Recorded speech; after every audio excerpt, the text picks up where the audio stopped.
Hi, I'm Austin Northam. And I'm Taylor Patton. Welcome to Kitchen Table Podcast. We're going to motivate, educate, and relate to you guys, sharing our stories, helping you get 1% better in all areas of your life. Welcome to episode number 80. 80, baby. Really, it's like 160 since we did the point one. But anyways, happy to be here. Yes. Got some stuff to talk about today. Feeling good. Life's on the move. We got any news? Life's on the move, except without my blazers. That's what the news is. Here it is, folks. Get it out so everybody can know. I forgot my blazers back in Council Bluffs. At Planet Fitness. What's a blazer for those? It's not a jacket. He's not wearing a jacket. Blazers are just a type of shoe. It's a flat bottom shoe. It's used a lot in like weightlifting nowadays. I don't know. There's my favorite shoe ever. And now I have to live like that. He always has them sticking out of his backpack when we used to live together, one on each side, just hanging out there. Personally, I don't like the shoes. I think they're dumb. I don't know why you'd ever work out in them unless you're playing basketball, to be honest. And they probably aren't even great for basketball. No, right. But I'm an insole type of guy. I still got the Chucks, so I'll just have to switch back a little bit. Yeah, whatever that is. It's an all-star. It's like another awful shoe for weightlifting. I don't know why people wear.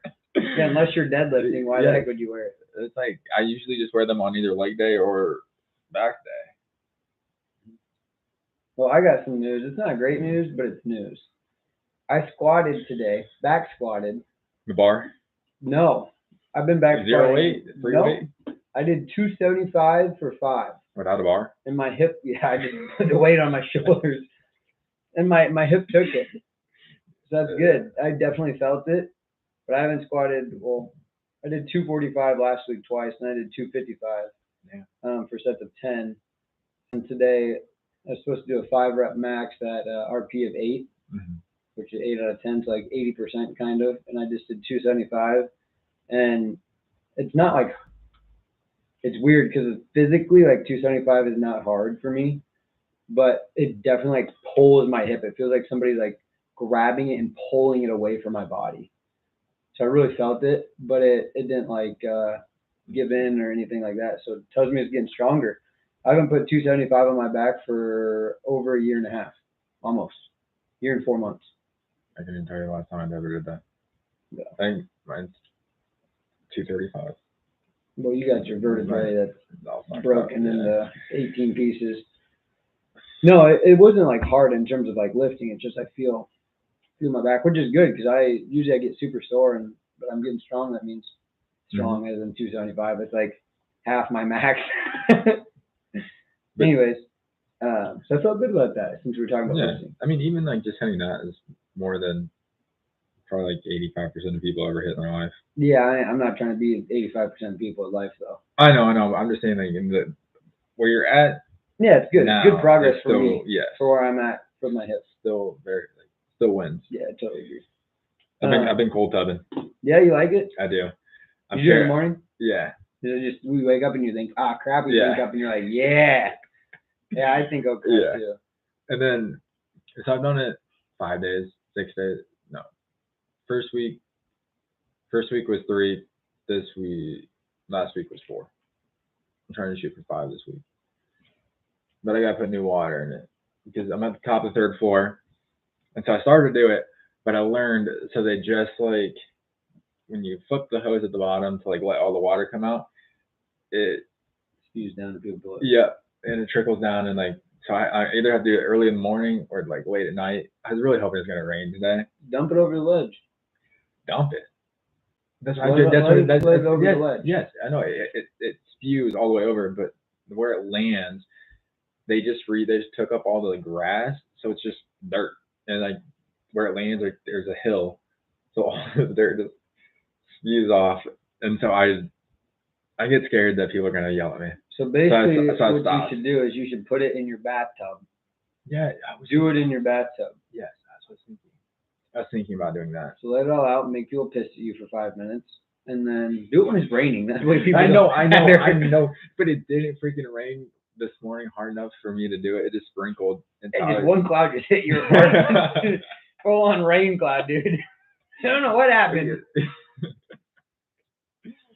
No, I think I'm gonna let it out late tonight, and then I think I want to move it in my my bathtub, but there's just something about doing it outside. Yeah, I totally agree. So with I that. might just move it to where it hits the cement. Okay, but cement. Cement. Would you do it outside in the winter though? So that's what I was thinking about that today. I was like, that just adds to it. I feel like I have to grow some balls and figure out how to like not hurt myself. You just put some towels down. Yeah. It's like Yeah. going out of a hot tub. Just way easier to get out of a hot Yeah. tub than a cold tub in the winter. Yeah, because I feel like it's like metal around me, and I don't want to like hurt myself getting out. The only scary, like I've already thought, so I don't know. I might move it inside for the winter.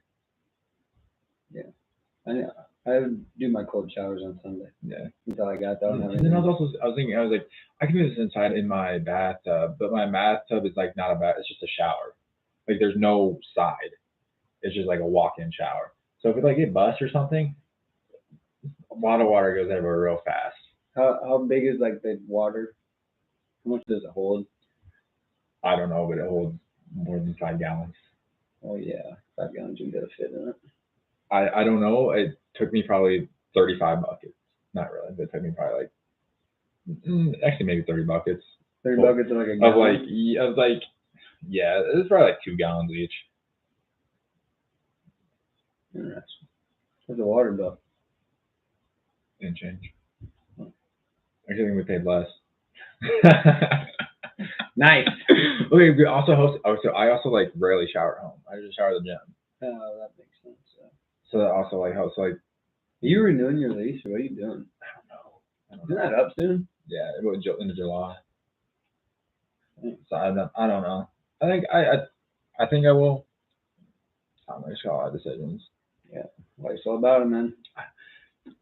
I was chilling. I was thinking about this. I was like, wow, my life is like, you got to really like, you're just getting in a struggle or getting out of a struggle. Yeah. You always talk about that. Yep. I was like, damn, my life's been chilling for like a month now. Yeah. You start. Time to start thinking, buddy. And then I'm telling you, something's coming up. So then I went home for Mother's Day, and all that, and then so before that, my boss pulled me in, had a conversation with me, I left, and then like just more stuff kept coming up. And I'm like, damn, like what am I gonna do with my life? Oh. That's when they're like, are you stressed? I was like, I don't know, kind of, maybe. They straight up asked you, what are you gonna do with your life? No, there's an opportunity coming up to work that you want to pursue, or you don't know? I don't know. Is it in Iowa? Yeah, it's the same place. That's your big decision. Yeah, I mean, yeah, that, I don't know. You know, I still want to move to Texas. Yeah, so is my wife. Make her life easy. You don't have to fly every 2 weeks. It's only like every couple months, but Yeah. So I don't know. Oh well. It all falls. Exactly. These questions we talk might help you. I don't know.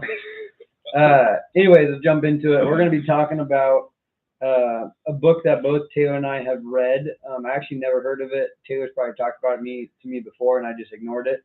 Then my dad just brought it to me one day. He's like, "Here, read this." I need to read it again. Yeah. So the book is by Napoleon Hill, which is he's long gone. R.I.P. But the book is called Think and Grow Rich. It says the landmark bestseller, now revised and updated for the 21st century. That's how old it is. Mm-hmm. But it's got 15 million copies sold worldwide in just the revised version, I assume. So, I mean, we're talking like one of the best books all time. It's like if you ever like look up like how to make money, it's like one of the first books that comes up. Yeah. I read it when I was like 19, 20. It's also not just about money though. No. It's just a basis of how do you live your life and be deemed successful by society, we'll say. Yeah. Sorry, it's just when you look up how to make money, it like does. I mean, the main part is like how to make money, but it's not just about that. But it has really good examples. It talks about how Ford started. It talks about how Starbucks started. It talks about FedEx. It talks about different people like Abraham Lincoln and George Washington, Teddy Roosevelt. It gets into a lot of good stuff. And if he was still around, I bet he'd be talking about Elon Musk and Jeff Bezos, people Yeah, like that, about their stories and kind of where they're coming from. And it's also good because I've been listening to a lot of Gary Vee lately. 'Cause I've been getting my business going. Mm-hmm. So I've just been really in tune about this kind of stuff. But anyways, at the end of the book, the last chapter is titled The Devil's Workshop. And it basically talks about all the negative influences. So he talks about the keys to success, or the way he puts it actually is, let me look here at the chapters. Sorry, I should have this prepared. No, the first step to riches, second step to riches, all that. And at the very end, it talks about what would, after doing all that, what would hinder you from reaching that. So at the end of the Devil's Workshop chapter, it talks about self-analysis test questions and said you should spend a day thinking about these. And there's some in-depth questions, basically self-reflecting, like we've talked about. This whole, it's kind of our lives. It really fits anybody's lives this whole season. So we got a list of questions we're going to talk about, just diving into the book a little bit and how we think we can make ourselves better and how we've already got ourselves better, what we're on the right path towards. So here we go. Let's do it. You going first? You want me to? I can go first. All right. First question is, do you complain often? Me answering that, not really.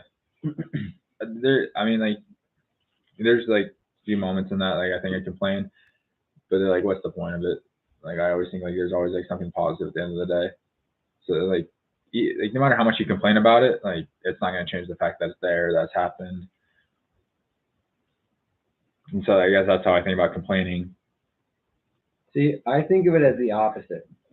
So anybody who knows us knows that I complain every day about everything.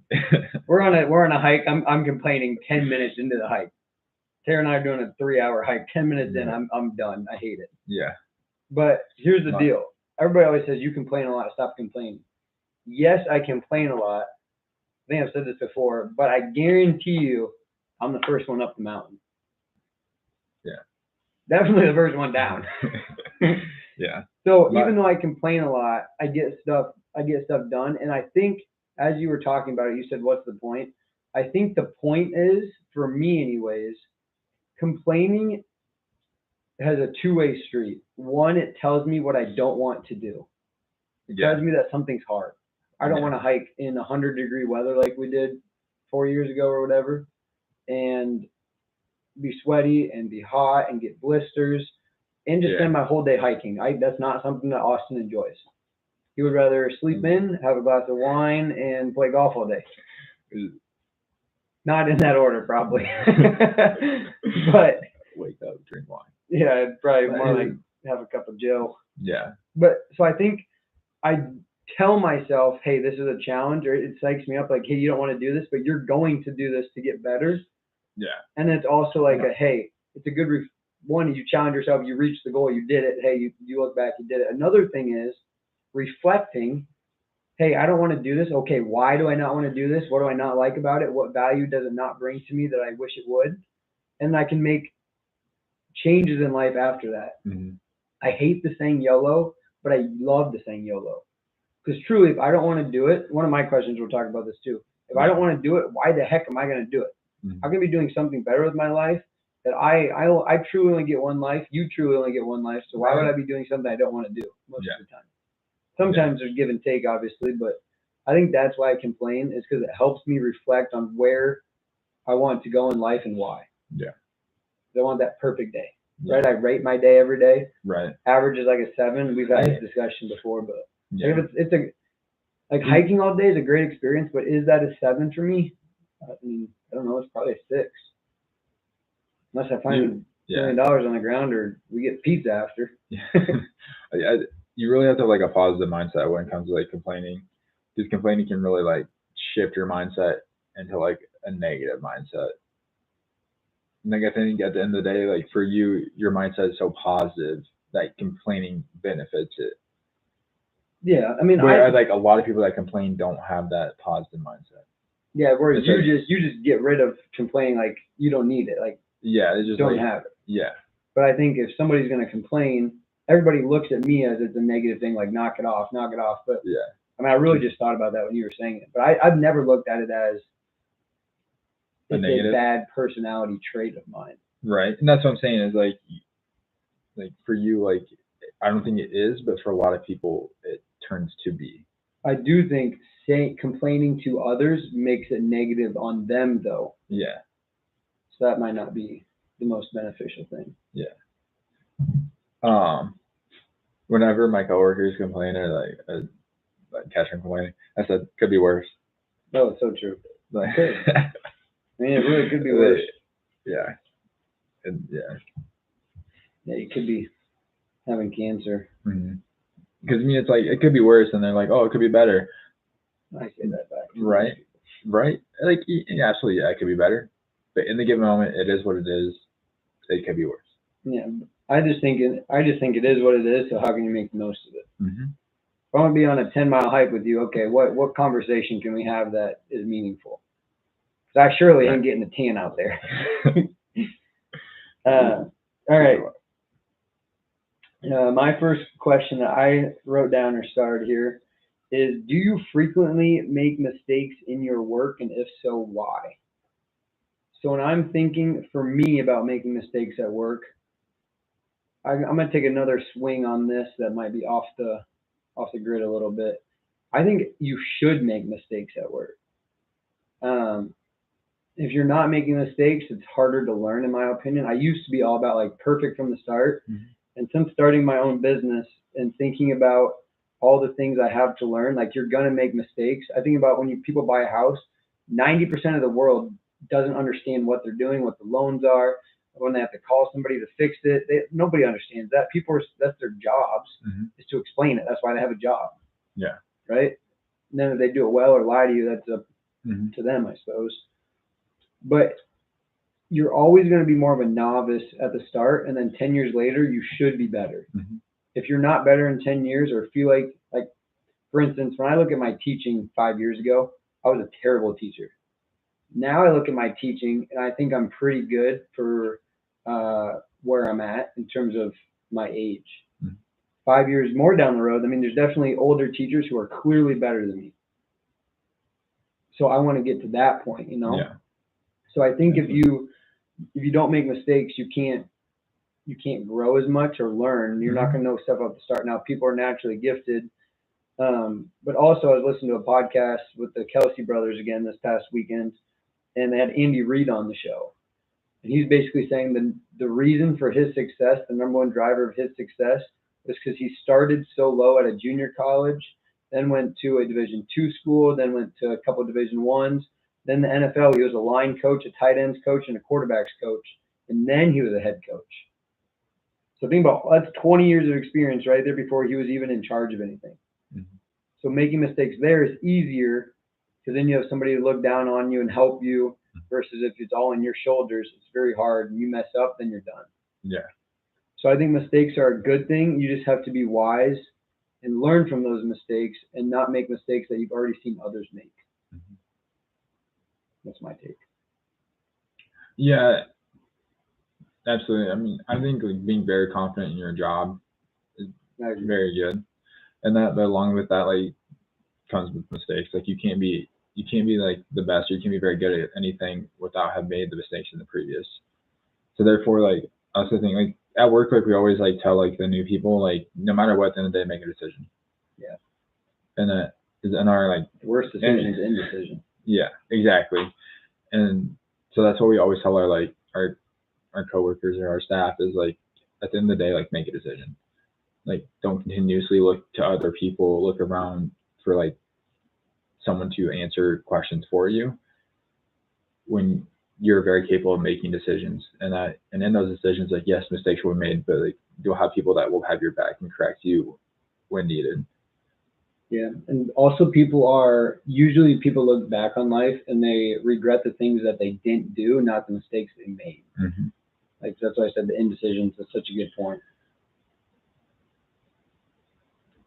Yeah, I mean, for me, I'd say I'm very confident in my job, but again, like I make mistakes every day. Like the conversations I had, how I go about certain things, how I go about certain issues. There's always like tidbits to learn, tidbits to like change. changing form, changing how you deal with kids. Like every day is brand new. You know, thinking about, speaking of like making mistakes every day, the key is to not make that one big mistake or a bunch of little mistakes in a row leading to the big mistake. Right. So Like what, death by 1,000 cuts? yeah, like you don't want that either. But an example would be, think about this for a baseball team, right? There's 162 games in a baseball season. You play a series each time. Let's say it's 3 games per series. If you win that series, meaning you win 2 out of 3 every time, your winning percentage is only going to be 66%. But if you win every series, you will win the World Series. So you're allowed to make mistakes. You just need to correct those mistakes every so often, right? You can lose a couple, then you need to win a few. Yeah. And you can lose a couple, then you can win a few. Right. And in the end, if you do that, you'll end up being way more successful than if you just try to win all the time. I mean, you should always try to win, but then winning all the time. That's thoughts on mistakes. Do you fault others at like the slightest inconvenience? Yeah. You want me to go first on it? Mine's pretty quick. Yeah, I do. Just because because they don't have the same vision I have, and I struggle with this a lot. I try to, like, I have a vision so easy. I was telling my wife the other day, I wish I could put a vision in my head and put it on a piece of paper so everybody could see it. So it's just there. But in the end, I'm learning that, like, as a boss or a teacher, if somebody doesn't get it, it's your fault. If you hire them and they don't understand, your fault. If you didn't teach them properly or spend enough time on it, it's your fault. Yeah. You didn't do the action, obviously, but you getting upset because they're your students or your employee, that's your fault. So I'm working on taking control and some initiative and the blame on that. But if things don't go my way, my schedule's messed up. It irritates me because it makes my life more difficult. And then I start complaining, and then I do fix it. It's just not as much free time as I'd like. Right. But yeah, as I was thinking about this question, I was like, I don't fault others. I'm more or less, I'm gonna say I even fault myself. It's like you can't fault someone else for like. Here's the story. So last week we tried this new. Well, it's not a new restaurant, but like a new location in Grimes called Slim Chickens. My team and I, there's one in Ankeny here. But I'd never heard of it, and so we all tried it for the first time, and it just opened like the week before. So it's still very busy, still very crazy, and like, so ordered online. It said be done in 15 minutes. So drove there, 20-minute drive, and that sounds like perfect. Walk in and get my food, walk out. Walked in, crazy busy. Plus, they had just gotten a $500 order, like online. Jeez. And so immediately I'm like, all right, here we go. So yeah, people are like pissed off. People are angry, like not getting their food. They had to wait there a long time. Like it was easily, since I ordered online, I felt like I got my food a lot faster. It was only probably 15-20 minute wait for me. But so I was like, none of these people, like, it's their fault that like any of this stuff happened. They just showed up to work. And that, so like, why like the cashier and waitress? Yeah, exactly. So it's like, they're like, if anything, it's my fault for ordering today. But like, why would I fault myself for wanting to try something new? So I never like think about like faulting others on like inconveniences, other than like, it's life. Life is always gonna be full of inconveniences. Life's always gonna be full of like little things that like don't go your way or that like piss you off. Like going to work, driving to work every day, the main road has been closed, or not closed, but it's like been a one-way road for 3 weeks now. So it adds 20 minutes onto your drive into work. And it's usually a 3-minute drive, like through like Woodward. And so people are still pissed off about that. That would be good. Right.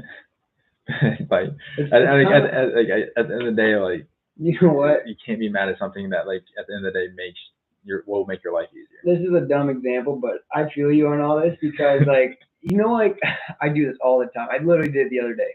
You know, like when you're in a closet, let's say, and you go up to pick up something, and let's say you hit a shelf with your elbow, and you get so pissed off. Or like the other day, I was walking around the corner, I was being an idiot, and I just hit the corner with my shoulder. Yes. And I'm like, what the? And I'm like, swear, I was like, I want to punch the corner. Like the corner did nothing. You know what I mean? It's like, Austin, quit being an idiot. It's your fault. Yeah. So that's just what I thought of when you were saying that, because it's so true. And then I'd like, stupid corner. Mm. I'm up. Yeah, your turn. Yeah, I'll go here. Let's do this one quick here. We gotta pause and do a new one. We got 30-minute max. Free. All right. So here's my question then. Does life seem, I'm going to change it a little bit. Does life seem fertile, or does the future seem hopeless to you? And why? Oh, man. To me, very fertile. I just explained, like, there's a lot of things coming up, a lot of like choices. Yeah. Like to But that come could be a burden to a lot of people. Yeah, absolutely. I mean, life is how you want it to be. Like, again, like to me, like, some people can like see this as like a bad thing, and that, but again, like, everything at the end of the day shall pass. Like, you've always made it through your worst days. Like, you still got breath in your lungs, you've made it through your worst day. And so to me, like, all these like things coming up, and that, like, it's all opportunity at the end of the day. Like, there's some new growth gonna happen, and that, like, at the first, like, it's always a struggle, like, to make like hard decisions. Which is why people don't make a decision, and then when they start their, like, let's say you start a new job, people don't start a new job because they're comfortable in their old. Yeah. It's easy. Mm-hmm. And that's like one reason why, like, I haven't moved to Texas, because I'm comfortable where I'm at. Yeah. And like it's hard to like look at, like, with my qualifications, like, and then going into something else, like, with the money I've made, it's hard to move into a different job making that same amount of money or more. Like, granted, that's just like the money side of things, but because there's a lot more like opportunity, a lot more growth that like could happen just by moving out of like a different city that you already live in. That's always the one thing that's held me back. But to me, like, I just think like life's very fertile all the time. Like, life's how you see it. Like, you can see like scarcity or abundance. Yeah. You can see things like always like coming into your life, or you can always like, you're always like trying to fight for like the last grape. Or you can always understand like there's always gonna be more grapes. Like, there's always gonna be another opportunity around the corner. Like, there's always opportunities coming your way. There's always money flowing your way. There's always relationships flowing your way. Or you can like always like fight tooth and nail for an opportunity or a relationship or money. So if you're fighting, this is going to flow into mine a little bit. If you're fighting for the last grape, as you just said, or fighting for an opportunity with, like, your life depends on it, however the wordage exactly you used, is that fighting for that last grape then? Or is that realizing that there's other grapes? I think it depends like how you look at it. Like, if you're continuously fighting for the last grape, and you're continuously thinking like that, like, it's very scarce that you're gonna find another grape, that's very like toes down on your mindset, like the possibilities that could come, and that like. Yeah, but also, so like for me, fighting for the last grape, I always say like all it takes is one kicking camp, and then all of a sudden I'm in the NFL. So I have one grape though. Mm-hmm. Right, and then that grape doesn't happen. Okay, it's always one kick. Then I'm gonna find another. Yeah, then I'm gonna find another grape. Like, but it's the same grape. Does that make sense? So again, like, I'm gonna steal a grape from somebody else. Like, I'm gonna keep working and working. A lot of people Why do you need to steal one when you just need yours? Well, it's just an example because they got to get the one grape. That's what I'm saying. Like, that's what I'm saying. So like, technically, I suppose there's another grape. There's a bunch of ways to look at it, but I think of it as people who are looking for that one grape. If you're continuously looking for the grape, it's really hard to give up, or it's really easy to give up and say move on. Like, you don't do it the first time, most people quit and go to the next grape. Yeah, exactly. Like, that's like an abundance mindset. If you're always looking for another grape, there's always another opportunity. But I'm saying there's always another opportunity for that same grape that somebody just took, because they're going to lose the grape and it's going to be back open. It's like the same thing as opportunities. Yeah, so I'm saying you can look at it that way, or you can look at it as the grape's gone. Yeah.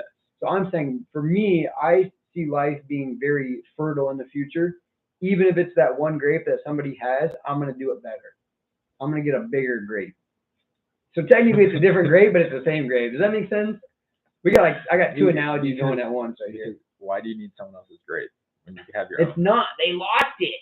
Somebody lost their job in the NFL, and I took it. Yeah, that's your grape. That's not theirs. It was theirs. They took a bite and then it rejuvenated itself. Again, like their opportunity, or like that time had like come and gone. Yeah, so it's a new grape. I understand. Yeah, so like just because they lost their job in the NFL, like kicking, doesn't mean like that wasn't God's plan or God's plan for them. Like, yeah.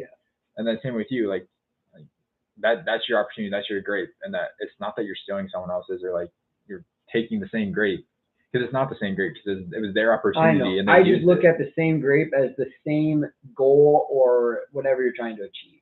Absolutely. Like, so I'm saying any kicking thing to me is the same grape. Okay, so sports psychology, that's a new grape, new chapter. Yeah. You know what I mean? Switch thing. Okay. Grapes sound good right now. So you want to make $1 million. Just because one person loses $1 million doesn't mean like that's your like. Well, crap, somebody has to buy it. It's a different grape. Like capitalism, man, money's flowing in and out. Exactly. Like, and that to me again, that's just an abundance mindset. You know, speaking of abundance too, have you ever thought about the dollar bill you have in your hand, where that's been in the world, how many people have touched it, what they've bought? I'm serious. It's like Flat Stanley back in Not every dollar I've touched have I thought that, but yes, it does cross my mind every once in a while. Yeah, like when I see one that's just really dirty, it's just like, I wonder where this thing has been. Mm-hmm. It interests me. But and one day we won't have dollar bills, so you won't ever be able to know. Amen. We won't. It'll be a virtual dollar, or just everybody has Bitcoin. Hopefully, it's Bitcoin. Mm-hmm. You'll have more money. Yeah. But for me, back on the fertile thing, I really think if you're following God's plan, I always get down about it sometimes because obviously sports is my number one thing. But then I'm helping out of high school the other day, and I was like, wow, this is like me right now. Like this is where I'm supposed to be. Mm-hmm. And then you feel that peace and the joy. Yeah. And knowing that God has you at the palm of your hand, that is really what keeps me fertile. Yeah. I think that's just really important for my life. Hopefully others too. All right. Yeah. Go ahead. It's crazy because I also thought about, so I have my tattoo that says influence, and I always just thought about putting one more on this side. It's just so it'd be like influence one more. And that. So like that, like it's like a never quit attitude. Like there's always someone else to influence, someone else to give wisdom to pour into. There's always someone that you can give your knowledge into. Like you yourself have lived an X amount of years. You yourself have lived an X amount of moments. Every single moment you've lived is an experience to give to someone else. Yeah, rather that be beneficial to them or not in that moment, doesn't matter. Like you just sharing your experiences is a positive world. It's always somebody else. Yeah. Only question I have is, would you get the number one or write it out one? I haven't got that far. I think there's an obvious one for me, but I was just wondering what you would do. I'm just trying to know our differences here. I just thought about it today. No. Like I really like going to the gym, and I was like, I really want it. Maybe you can add that to your list of pondering thoughts here in the next month or two.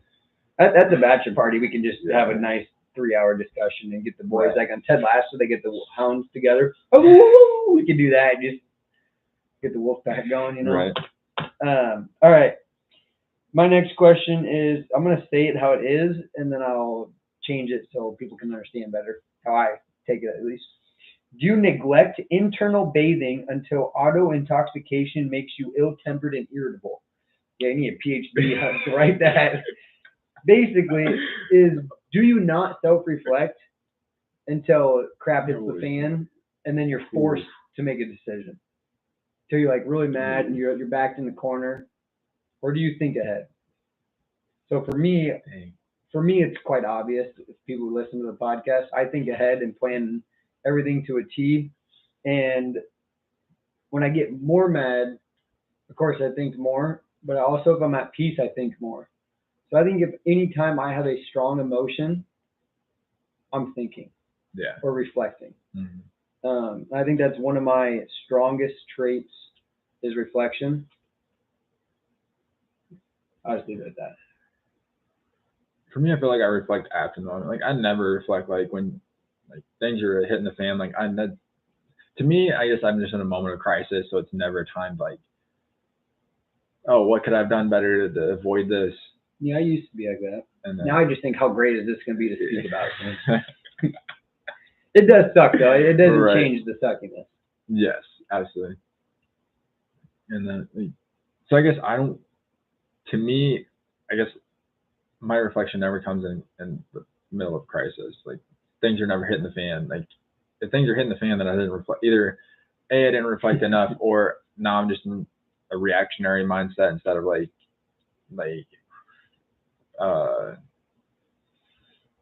more like a proactive mindset. Yeah. Like at that point, if like you're just like reacting to things and that like things are hitting the fan, like it's a crisis mode. Okay, so we're no longer like proactive now. We're just like, I don't know, calm down mode. Calm down. Or relax. Yeah. But yeah. So definitely, I think like reflection for me is just very much after the process.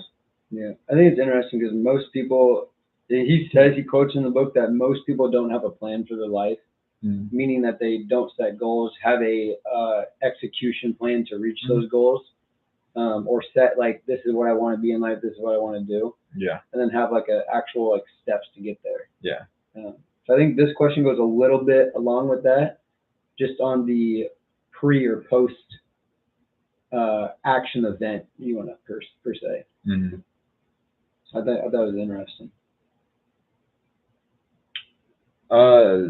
Next question, 3 weaknesses.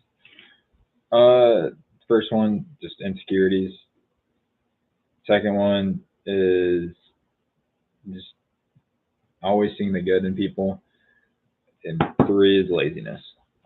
Explain those 3. Insecurities. Sometimes I think I just get caught in my head. And like I was thinking like body dysmorphia. And like I was thinking like,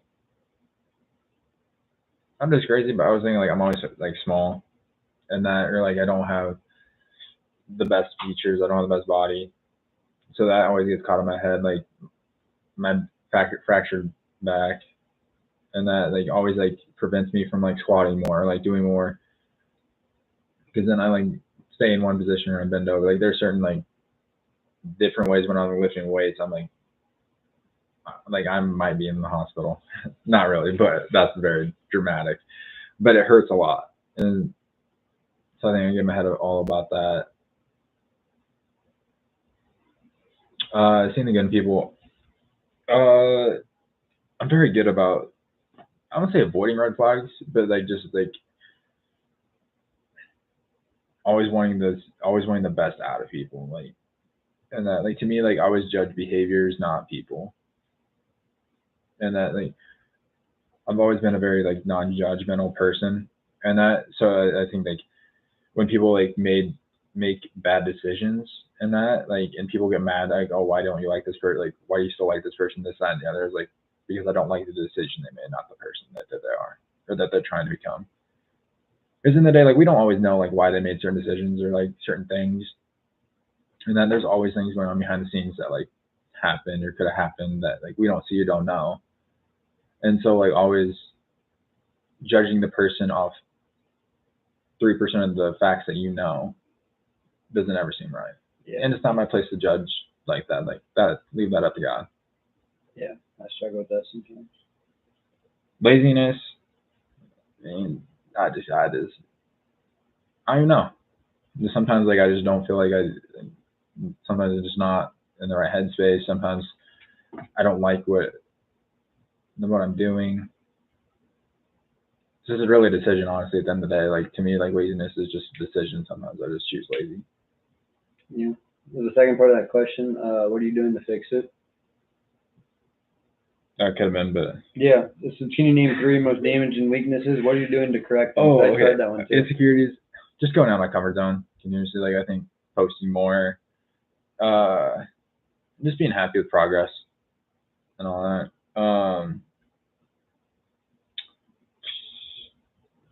Seeing the good. I mean, again, like I just feel like like I guess fixing that, not giving people the benefit of the doubt at the beginning, and then Would that be judging them though? I think it'd be more guarding than judging, like guarding myself more than judging. I would say vulnerability is not always a bad thing. Yeah. So I don't know on that one yet. I'm gonna do some reflecting and I'll get back. Hopefully you still got plenty of lives to live. Time to Lies. live. maybe years, 1 or 2. Years, I mean. And then laziness. I think I should get up and go. Just decisions. Yeah, I wrote that when school starts in the fall, I need to work out at like 5 in the morning. Just get it done with. 'Cause that's the most important thing in my day. If I just get it done, the rest of my day's going to feel a lot better. Yeah. But I hate getting up is the problem. So I don't want to go to bed at 8 o'clock. Also, talking about the insecurities, is that why you post like gym pics and stuff? Yeah. Because a lot of people could see the gym pics as like, oh, this guy's a meathead, he's an idiot or whatever. But when you're focusing on like growth, I think that's a good thing. Like, screw the haters. Like that too. And then Fred, you talk good? Well, I don't even post a shirtless picture or anything, so like, I don't know. I just think that in like perceived wise is not maybe perceived well, but if you're doing it for growth, like who cares? Right. I think that's I mean, that's to me, another it's thing like, to think about. yeah. Those other things, like, to me, like, my Instagram is my Instagram. Like, if you don't Yeah, like it, exactly. don't unfollow me. That's what I'm saying. Because really, the things that matter are what you're focusing on. Mm-hmm. Like one of the things that I wrote down a couple of things. One of the things I wrote that I am not very good at is I compare myself a lot. Like, and when I compare myself, now let's remember when you're like, oh, you're better than 85% of the people squatting. I'm not comparing myself to that. I'm thinking about the world champion of squatting. I'm trying to, and I don't ever want to squat 900 pounds or whatever it is, but you know what I mean? Like I'm comparing myself to where I want to be. And that sometimes is degrading because it takes a lot of time to get there and some people never get there. Yeah. So I think that's like a lot of people will never get to squat 285, which is and I'm just like for my hip, that's a great spot. Now it's not even it's half as much as I used to do. Right. But what happens when you turn 45? Well, that's what I'm saying. I always say I'll never age, but I think it's already happening. Right. So I have no hair. Anyways, hopefully body wise, I don't know. Hopefully I'm in my prime. I gotta work hard while I can. But I think comparing yourself for myself and my sake, myself is really a degrading trait of mine. So I got to focus on the process for who I am, who I want to be. Another thing that I put for a weakness is spending time on things. I'm really good at getting things done quickly and moving on. Yeah. Rather than like diligently. I talked about the research a couple weeks ago. Spending time on the research, reading it to make sure I do a proper job, to make sure I really understand so I can do it well, not just hurry up and get it done. So I've really been focusing on that with the business, trying to get better. Comparing, I've been focusing on just myself. And then maybe my biggest weakness is also, again, some of these weaknesses are also my biggest strengths. Just comparing myself, I push myself that much harder. Spending time on things, I do a lot more. I learn a lot more. I'm like Mario. I'm not really good at anything, but I'm pretty good at a lot of things. Anyways, last thing I wrote is wanting to do too much. I want to do a million things in life. Right? I want to go to all the states, all 259 UN countries. I want to go to all the islands in the world. I want to go North Pole, South Pole. I want to do 18 different careers. I want to make this much money. Want to have this many friends. Want to do this stuff with my wife. And I mean, it's got so many things I want to do in life in so many categories. And so I'm really trying to be simplistic and not want so much, because really when you want less and you don't run all the time, you enjoy the finer things in life, like a cup of coffee on a Saturday morning and sleeping in, watching the warmth of the sun go up more and more, and spending time with loved ones. That's important to me. So sometimes slowing down is actually the best thing you can do. But when I do all this run, or I say no to a lot of things because I want to spend time with myself, like I said, YOLO is important to me. So I'm really selfish sometimes, especially with my time. and I should devote some of that to others because that's also how you grow. And then some other things I wrote down. You wrote down like judging and stuff. I've gotten a lot better at patience and judging, especially since I started dating my wife. So I'm really proud of myself for that. And then most people would say one of my biggest weaknesses, especially my family, would say listening. I just don't listen as long as I should. But I do take it into account. I just think about, I listen to respond, not listen to understand sometimes. And then one thing that I'm really good at that I personally don't like in some cases is I'm so empathetic. It's weird to think that I'm empathetic if you don't know me like really well. But I get like, if I see a dog that's injured or somebody in my family's sick, I would rather have that than the other person or the animal feel that way. Um, and it sometimes makes me harder to be motivated because of what's going on with my emotions than others. But in terms of like jobs and stuff like that with people, it's a great trait. I just don't like it because of the way it makes me feel. So it's a weakness in a way. So that's what I've been thinking about. All right, here. Speaking of like today, and weaknesses, let's move to the opposite. Has today added anything of value to you in terms of knowledge, in terms of life satisfaction? How have you grown today? Oh man, great question. Thank you. I didn't come up with it because it's in the book. Holy smoke. Cole told me today I did not want to. But I did 6 minutes. I mean, it was like 6 minutes? I think it was supposed to be 3. But I mean, you lied, baby. It wasn't even that cold. Like to me, you lied, thing. The coldest I've done was the first day, and that was like 40. Well, it's probably been outside now. Yeah, and then it's been warm. But today, since it's like a little colder less, since I didn't do it last 2 days since I was home, or since I went to Council Bluffs, and that today I came back, it was a little colder. It's like down to like 55, and that. But coming back from 2 days and or 3 days, I guess, off, like did not want to get in. I think. Then got in, got out, and all that. Then went and worked out. Sat in the sauna. Before that, I did an hour on the incline, and just walking, trying to get a 6-pack for summer. That boy. And anyway, so I'm watching. So I've been my big kick lately, like to get myself through or any sort of like walking or stair climbing. I've been watching my old Mike Tyson fights, and so the last 3-4 days that I like have been doing cardio, I have watched the Mike Tyson versus Buster Douglas. What's that fight? And so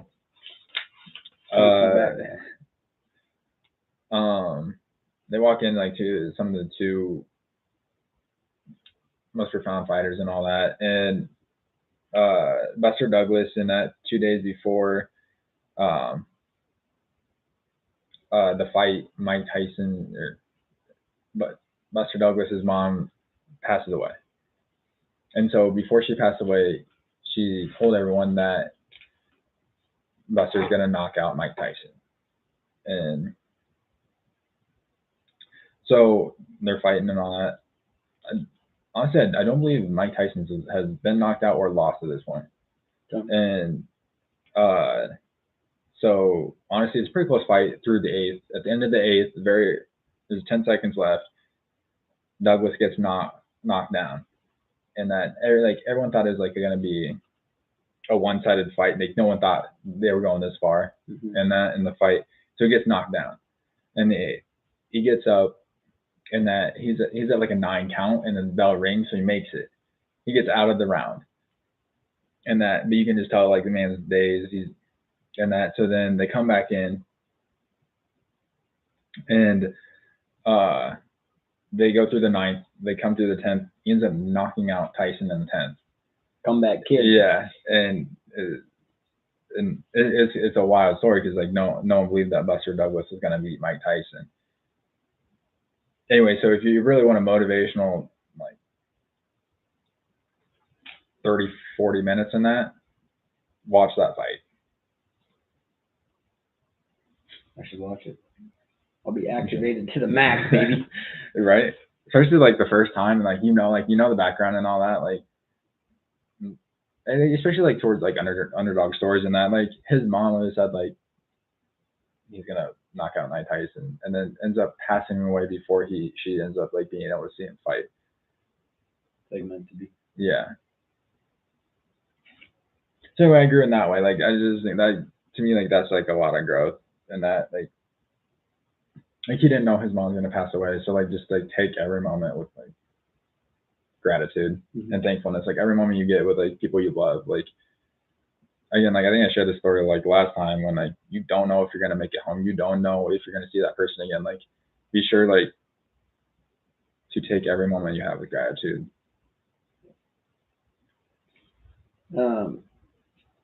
I think going off that, I'm not very good at doing that, like saying goodbye to people sometimes, like saying I love you, all that kind of stuff. But I do think it's really important to practice what you preach, and I also think it's really important to take action. 'Cause, like you can watch these videos and learn and all that, but unless you put it into action in your own life, like it doesn't end up mattering because all you do is learn, which is great. Right. But I think I tweeted this the other day. But action is really where the growth is made. Yeah. So relating it to your life and then putting it into practice is the most important. Yeah, because it's crazy. It's like I was like, this is my first weekend off that I've had on Mother's Day, 4 or 5 years. Yeah. And that, so I was like, I was just gonna end up working it and just pick up shifts, but I ended up like deciding like no, like I think I want to go like do something with my mom, like go spend time with her. And so the day that I decided that, and that, you know, that was like a Thursday. A kid at Woodward had asked if I would drive him home for the weekend, and because he was just a little like south of me, and I was like that was more of like definitely like a good thing. I want to say like a confirmation in that, like saying like I should go home in that, but like not only me being able to go spend time with my mom, like I'm able to like take another kid to go spend time with his mom. Yeah. Yeah, that's good. We probably appreciated that too. Speaking of more action and stuff, I think something for me that I've gained knowledge today is I've been really thinking about, because I write all this stuff down every day and I like use it. Like I feel like I have like recency bias. I learned this, I use this for a little bit, then I learn something new, and then I talk about that. But I really think tonight, this podcast has really been talking about, I've talked about things from a variety of times in my life. So it's really putting that action. I've had a lot of growth, I think, in this podcast episode, talking about what I've learned and experienced over life that I've been trying to put into words for a long time. So I think I've done really well, except you said something right before you gave the story about Mike Tyson, and I literally have a dash to write it down. It was another weakness I thought of. And now I literally opened my book and I didn't remember it. It was like 2 seconds. I hate that. That just bugged me. But anyways, I think this podcast has been great on talking about kind of where we're at. I think what we're going to do, I'm going to make an executive decision here. We're just going to continue. We got a couple questions left. We're going to continue this into the 1440 on Thursday. We'll end this episode because we're at about an hour here. Many of you it's probably your time limit to listen. We'll catch you on the 1440 and we'll continue this conversation. Appreciate you guys. Love you. Bye.